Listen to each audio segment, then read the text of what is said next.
ক্ষতিকর দিক আমাদের দিকে। এই জন্যই আমরা সেখানে গিয়ে কিন্তু আমাদের অধিকার আদায় করব। এই অধিকার তার কিছু অন্যতম আছে সাতক্ষীরা। সাতক্ষীরাতে বছরের একটা নির্দিষ্ট সময় দাবি সেটা পাচ্ছি না। আমাদের দাবি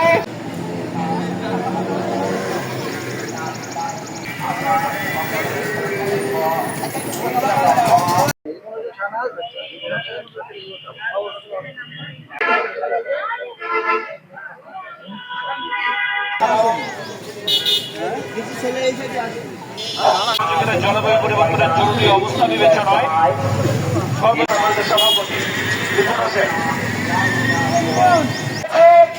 আমাদের ন্যায্য দাবি করল আমাদেরকে সবসময় সাহায্য করুক।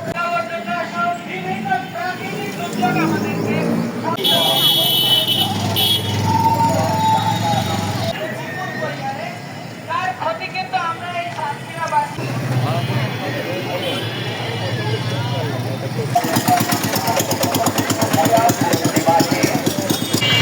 এই যে আমাদের কান্না শুনতে আমরা আসলে চাই না, আমরা এখান থেকে বেরোতে চাই। আজকের দিনে আমরা লক্ষ্য করলে দেখতে পাই যে তাদের অপরিকল্পিত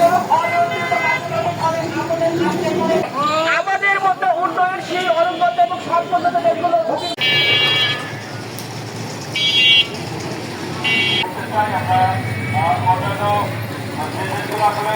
এনজিও কর্মী সহ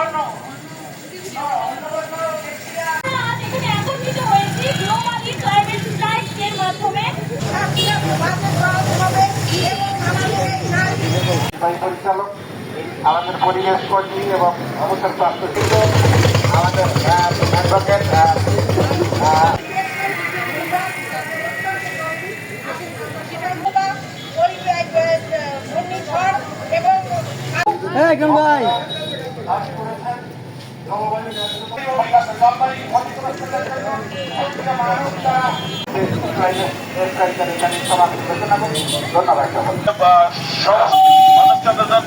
আমাদের কবি সাহিত্য